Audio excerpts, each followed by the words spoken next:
Since the 1950s, Seventh-day Adventists have become some of the most highly studied populations in the world. More than 140 scientific papers have been published, using tens of thousands of Seventh-day Adventists as subjects.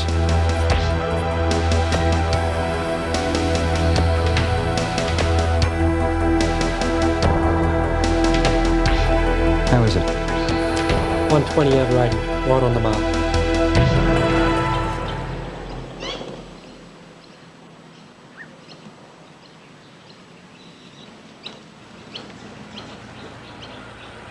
And the singular cause of all this attention, it's the discovery that the Seventh-day Adventist lifestyle leads to increases in life expectancy of 6 to 8 years and a dramatic reduction in premature death rates from all causes, including the two leading killers in Western society today, heart disease and cancer.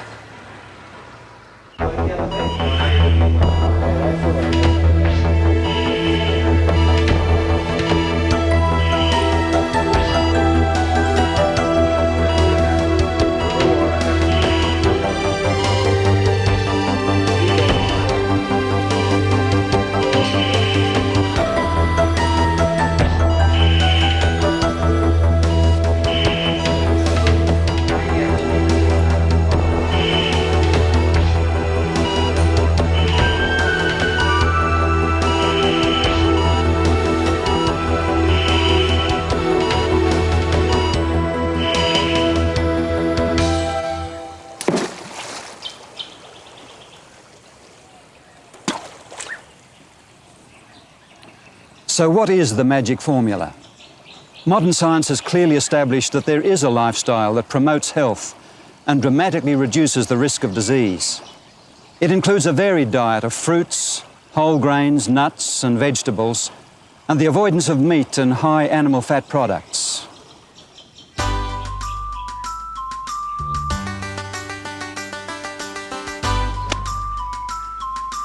But equally important are adequate sleep, exercising in the open air, drinking plenty of water, and abstaining from the use of tobacco, alcohol, coffee, tea, and other drugs.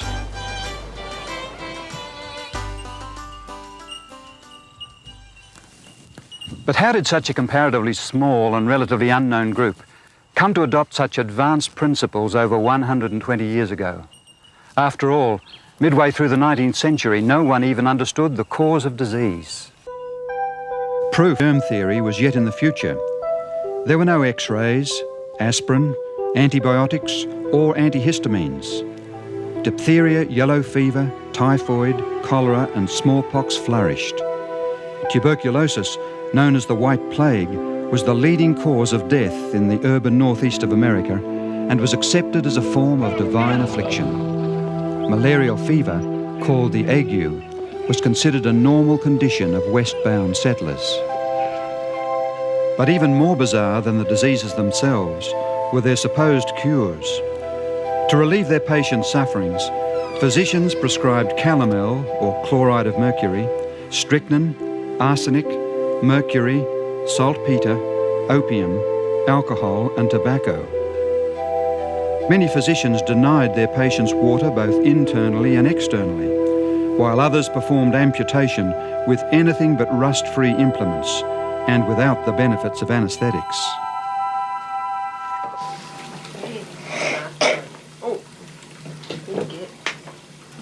Night air was considered dangerous. Windows and doors were kept closed for fear of catching cold. Blinds were drawn to avoid fading the furniture, while urban dwellers rarely exercised or bathed.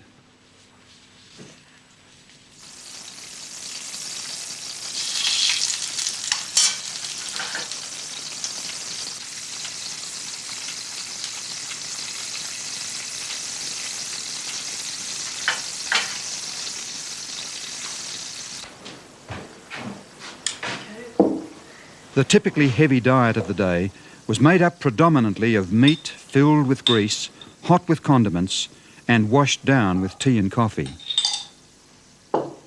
Most people ate large quantities of food at any hour of day or night.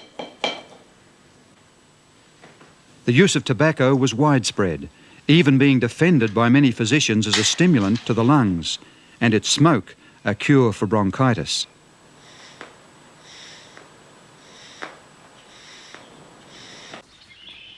Almost no one saw any relation between diet and prevailing sickness. Pioneer Adventist missionary J.N. Andrews expressed the near universal belief that the diseases people suffered were, and I quote, "for the most part wholly beyond our control and ordered by God's hand." I say almost no one, for in the midst of this medical confusion, a few voices were calling for reform. Men like Sylvester Graham, who became the leader of the American health movement of the 1830s. He called for a return to nature and natural methods of healing, and recommended a simple diet including vegetarianism and especially whole wheat products. Food was to be prepared as free from spices and stimulants as possible. He also condemned tobacco, tea and coffee, alcoholic beverages, and the drugs commonly used in the medicines of the day. Though his reform crusade floundered within 10 years, others soon took it up with renewed enthusiasm. Hydrotherapy, that is healing with water, ice and steam, became popular in America under the leadership of doctors such as James Jackson and Russell Trawl.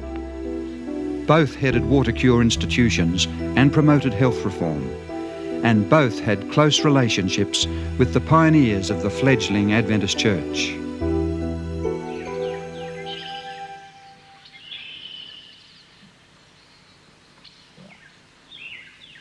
Here in the state of New York in 1858, Dr. James C. Jackson established his home on the hillside above the town of Dansville.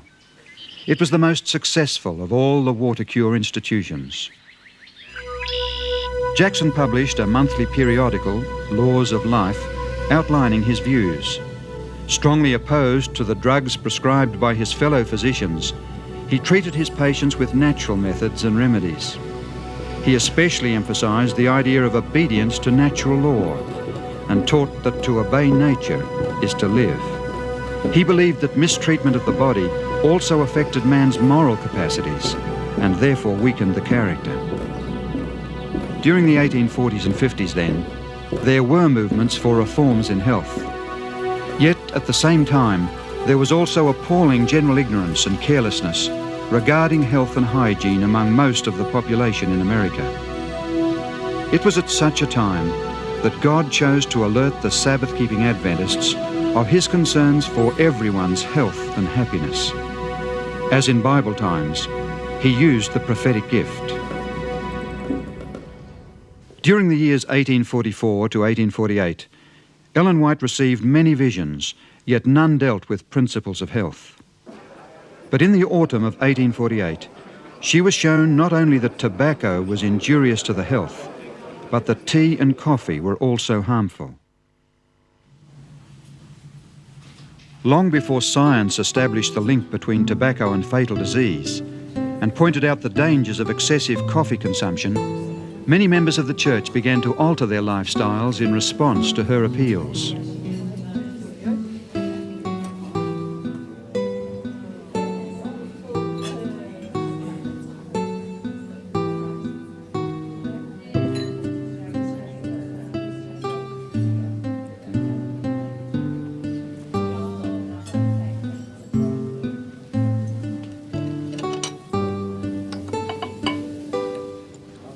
During the years following 1848, the pages of the church's paper enthusiastically reported about battles to give up tobacco, tea and coffee. In the late winter of 1854, Ellen White reported another vision that spoke against the rich and greasy foods so common at that time. She also urged people to take special care of their God-given health by observing strict cleanliness of person and surroundings. The town of Otsego is situated about half an hour's drive by car west of Battle Creek. Early in June 1863, James and Ellen White and a number of friends travelled to Otsego and came to this home, which belonged then to Aaron Hilliard. During the Friday evening family worship, Ellen White began to pray for her husband, who was then in poor health and depressed about conditions in the church at Battle Creek.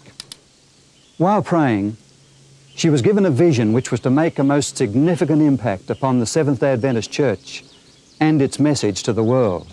In her vision, Ellen White witnessed the role flesh foods have played in the decline of the human race from the time of Adam. Pig's flesh was denounced in particular, but all other kinds of meat were also blamed. The vision also spoke against the use of alcoholic drinks, spices, and rich desserts. Tobacco was described, and I quote, "a poison of the most deceitful and malignant kind." Remember, this was 100 years before the famous United States Surgeon General's report, Smoking and Health. You like milk? Yes. Got it all over your lip. Tea and coffee, she said, had effects similar to those of tobacco, but to a lesser degree. Eating too much even of good food and snacking between meals or just before bed were shown to be distinctly unhealthful. In the treatment of disease, she saw the terrible effects of the drugs of the day, arsenic, strychnine, calomel and others. She said that poisonous drugs could also cause birth defects, a fact tragically confirmed by later scientific studies.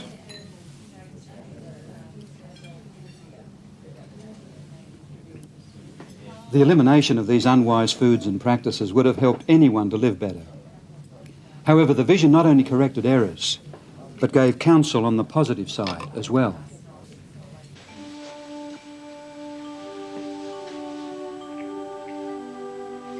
She stressed the importance of drinking lots of water, exercising regularly out of doors, bringing sunshine and fresh air into the home, and bathing daily.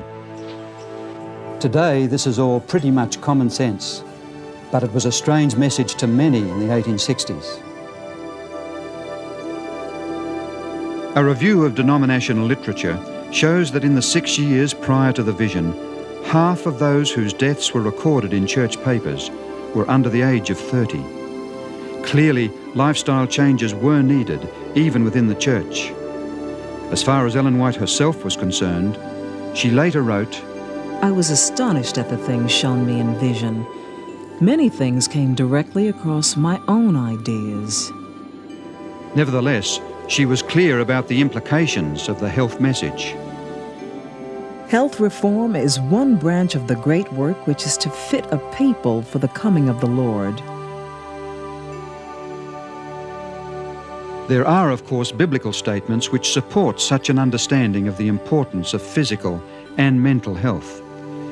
Jesus himself devoted more time to healing the sick than he did to preaching during his time on earth.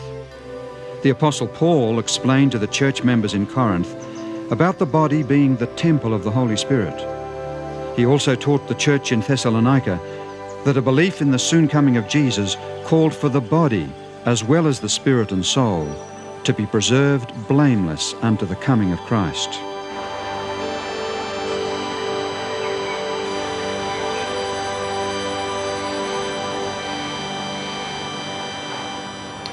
It's not difficult to see that Ellen White's concepts merely serve to magnify the biblical view that each person is accountable to God for the preservation of health. But how much did she rely on her contemporaries for her information? Ellen White declared that she did not read any literature on health or know of Dr. Jackson's magazine, The Laws of Life, before the vision. Because of her busy schedule, she did not publish the first account of the vision until 1864. It was not until after this that she turned to some of the current books and journals on health, and as she said, I was surprised to find them so nearly in harmony with what the Lord had revealed to me. She carefully selected extracts from these journals that were consistent with what she'd been shown in vision and included them in her publications on health in 1865.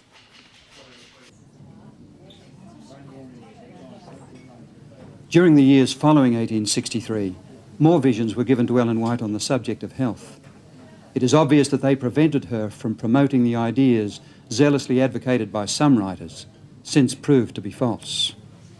Dr. Trawl, for example, totally banned salt and sugar on the grounds that salt was a mineral poison. and sugar was no food at all. Ellen White used a little of both, but warned of their bad effects if used too freely. Concerning salt, she wrote in 1901, From the light given me by God, salt is actually essential for the blood. The whys and wherefores of this I do not know, but I give you the instruction as it is given me.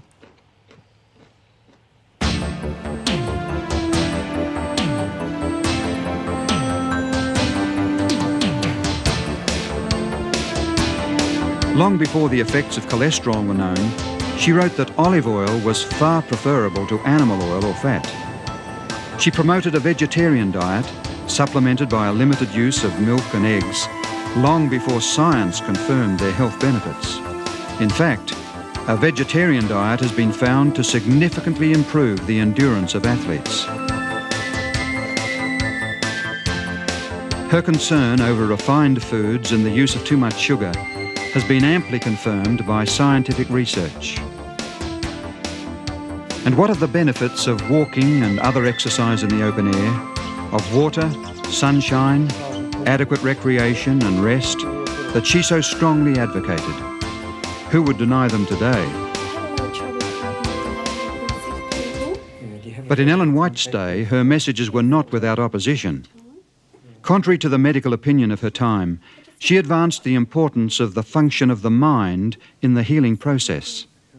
Today, the science of psychosomatics recognises the vital role the mind plays in conquering disease. So you really don't want to perhaps face work or wherever it happens to be? In June 1982, a joint report was issued by the American Academy of Sciences and the National Research Council entitled Diet, Nutrition and Cancer. It concluded that by making certain changes of diet, a person may substantially reduce the risk of contracting cancer. Reforms suggested include eating largely of fruits, grains and vegetables, and reducing the consumption of fats, salt, sugar and alcohol. Apart from Ellen White's call for total abstinence from alcoholic beverages, this report does not depart in any significant detail from what she herself wrote more than a century before. But what of her own health?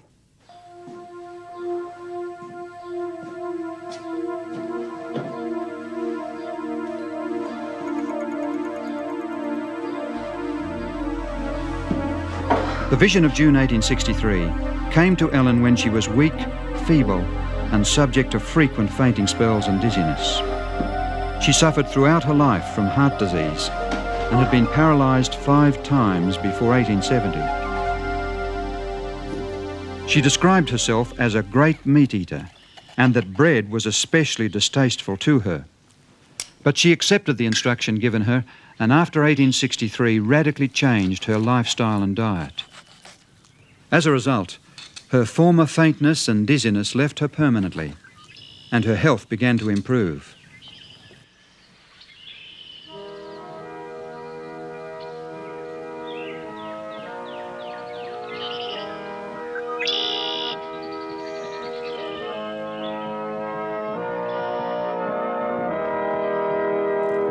A year or two before Ellen White died at the age of 87, Arthur Spaulding, the storyteller and historian, visited her at Elmshaven.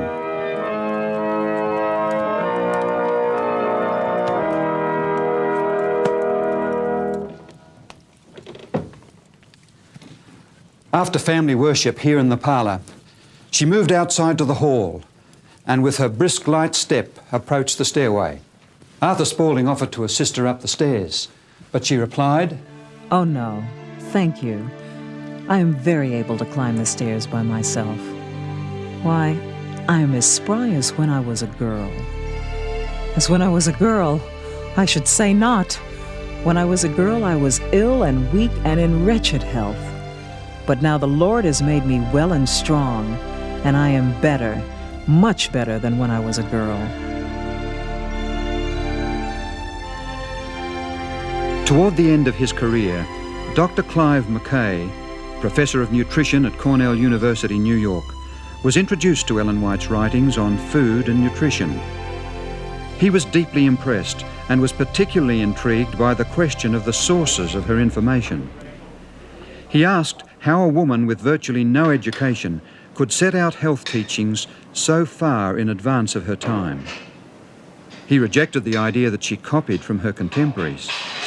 After all, how did she know which ideas to borrow and which to reject among the bewildering array of 19th century theories and health teachings, most of which were quite irrational and have since been discarded? He believed that she would have had to be a most amazing woman with knowledge beyond her times to do this successfully. After extensively reading her writings on health, Dr. Mackay began to lecture various professional societies on Ellen White's concepts. I am impressed with the correctness of her teachings in the light of modern nutritional science, in spite of the fact that her works were written long before the advent of modern scientific nutrition. No better overall guide is available today. By 1865, the Adventist Church had reached a membership of some 4,000. Though it possessed little wealth, it had been reminded in the vision of 1863 that it had a sacred duty to alert others with regard to their health. But how was the church to accomplish this goal?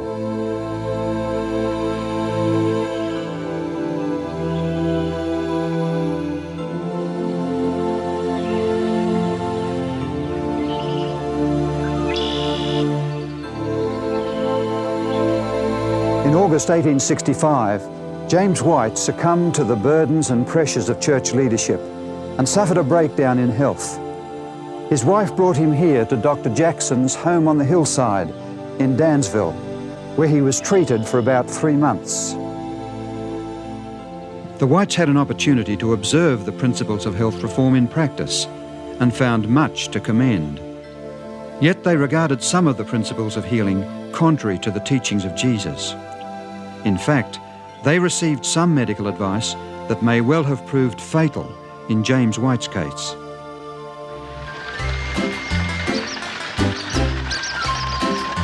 In December, Ellen decided to remove her husband from the Dansville institution, and they journeyed to Rochester in western New York State. Much prayer was offered there on James White's behalf, and on Christmas Day 1865, God responded by giving them a remarkable Christmas present. Ellen White was given a vision in which she saw that the church should begin its own healthcare institution for those who wish to learn how to take care of themselves and thus prevent sickness.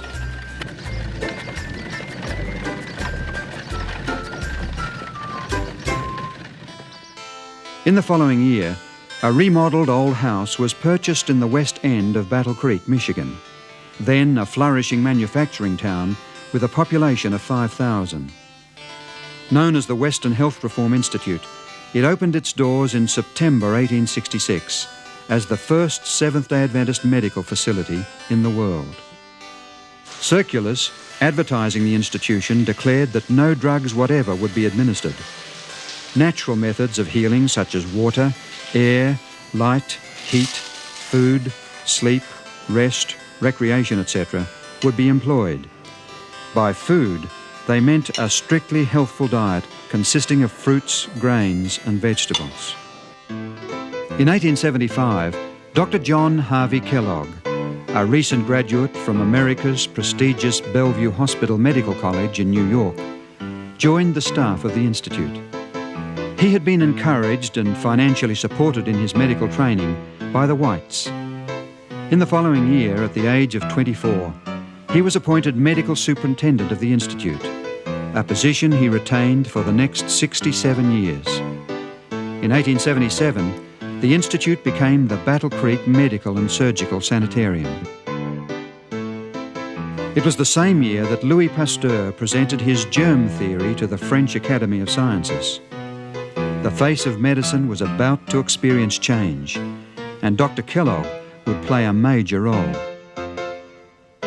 As the reputation of the sanitarium spread, its buildings were considerably enlarged, and by 1885 it was the largest institution of its kind in the world. During the late 1890s, its staff numbered nearly 1,000.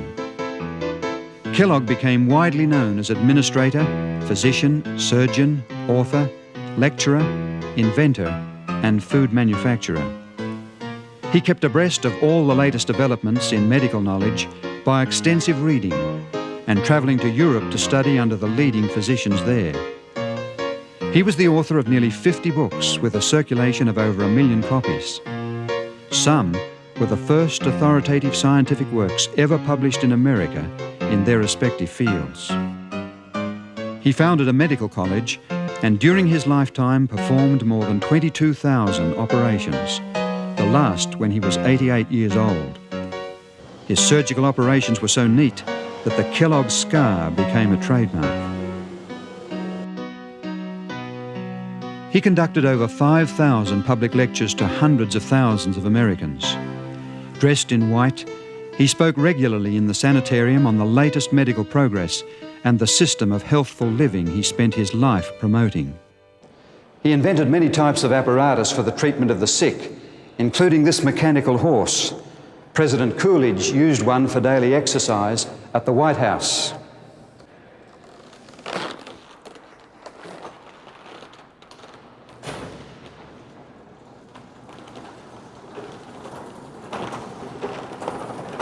Some of his inventions are still in use around the world today.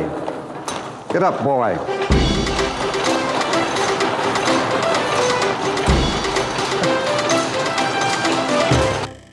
Kellogg also developed scores of health foods, including cornflakes, which changed the breakfast habits of millions. After the disastrous fire which destroyed the sanitarium in 1902, Kellogg determined to rebuild bigger and better, although this was contrary to the advice of Ellen White and other church leaders. His new sanitarium still stands in Battle Creek today, but is now owned by the United States government.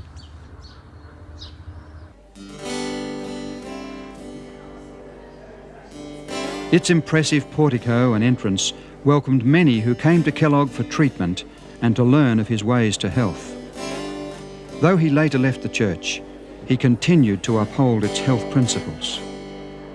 Famous visitors during the more than 60 years of his superintendency included industrialist and financier John D. Rockefeller Jr., author George Bernard Shaw, inventor Thomas Edison, Soviet writer Leo Tolstoy, explorer to the polar region Raoul Amundsen, the first woman to fly solo across the Atlantic, Amelia Earhart, and President William Howard Taft, who registered as patient number 100,000.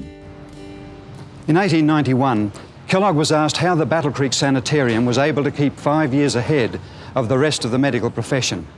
Kellogg replied that if something new was advocated, he instantly adopted it if it agreed with the philosophy and principles of health promoted by Ellen White.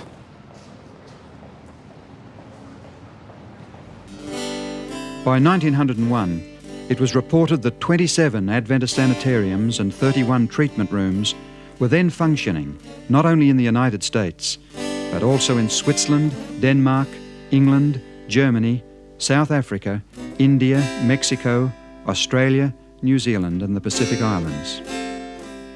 Ellen White lived in Australia from 1891 to 1900.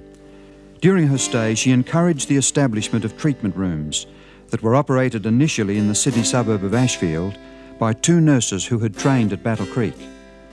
Later, the location changed to Summer Hill, where it became a medical and surgical sanitarium. In July 1899, Ellen White called for the building of a sanitarium away from the centre of Sydney that would uphold spiritual values and sound principles of physical and mental healing.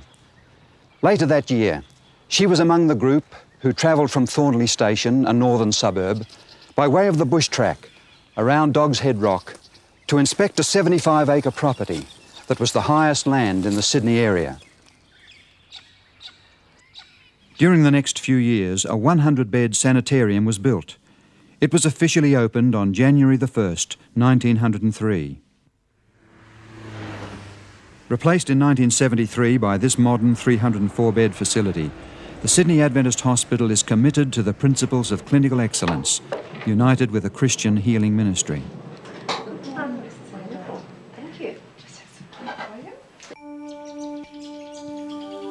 Writing from her home in California in 1905, Ellen White urged establishing more sanitariums in Australia, particularly near Melbourne. In Warburton, about an hour's drive east of Melbourne, a small sanitarium was opened in 1910. It too has developed into a well-operated Christian institution that provides acute care as well as a strong healthcare program emphasising prevention and rehabilitation.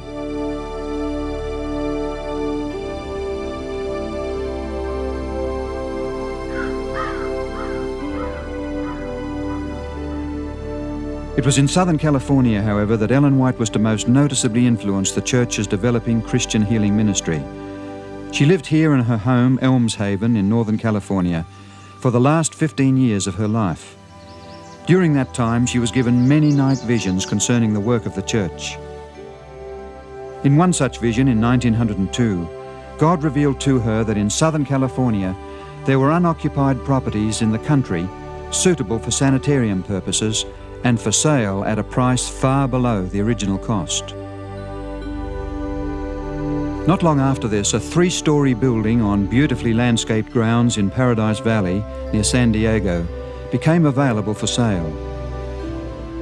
It had been used as a sanitarium and originally cost $25,000, but was now being offered for $12,000 because of lack of water.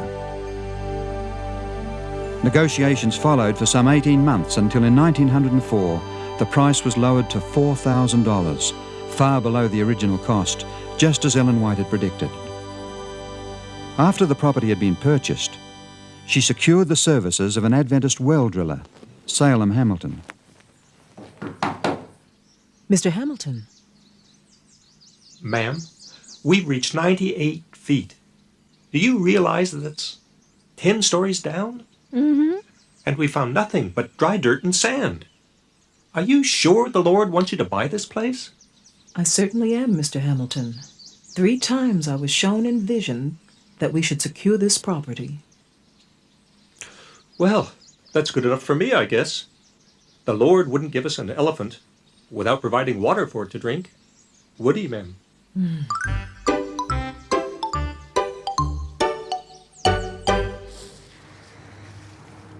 Salem Hamilton returned to his drilling and within an hour heard the sound of an underground river. Soon water began to seep through and that night rose 18 feet or nearly 6 metres in the well. The sanitarium's water supply was assured. Still owned and operated by the Seventh-day Adventist Church, Paradise Valley Hospital continues to offer its ministry of healing to the surrounding community.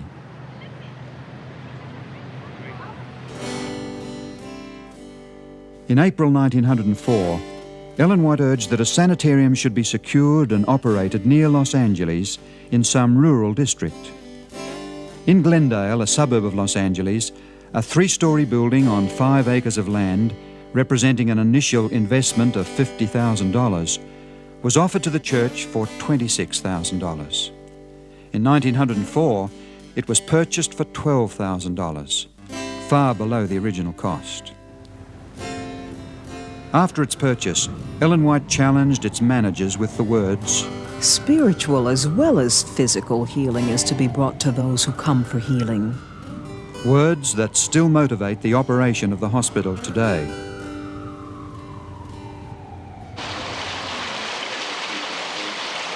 But there was to be a 3rd sanitarium in Southern California. As early as October 1901, Ellen White had seen in vision that near Los Angeles there was an occupied building and fruit trees on the sanitarium grounds. This vision was so real to her that she seemed to be walking about the grounds, talking with the patients, and living there herself. Neither Paradise Valley nor Glendale fully met this description. In 1904, 76 acres of property for sale were discovered near Redlands. It was called Loma Linda, the Hill Beautiful, and included large gardens and orchards, beautifully landscaped lawns, scores of shade trees, carriage drives, and cement walks. Among the buildings on the summit of Hill Beautiful was a 4-story, 64-room hotel lighted with electricity, heated with steam, and with an abundance of fresh water. It originally cost $150,000. The final purchase price was $38,900, far below the original cost. On June the 12th, 1905, Ellen White came to Loma Linda for the first time. As she was shown through the buildings and over the grounds, she repeatedly said that she recognized this as the very place she had seen in vision 4 years before. The securing of this sanitarium, thoroughly equipped and furnished, is one of the most wonderful providences that the Lord has opened before us. Loma Linda will become an important educational center. A school is to be established here for the training of gospel medical evangelists. It is to be of the highest order.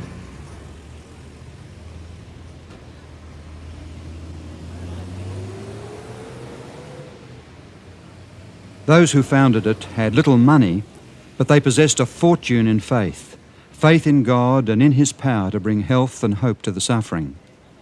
Today, as Loma Linda University, it operates as one of the largest schools of medicine in the western United States and is at the forefront of medical knowledge and research.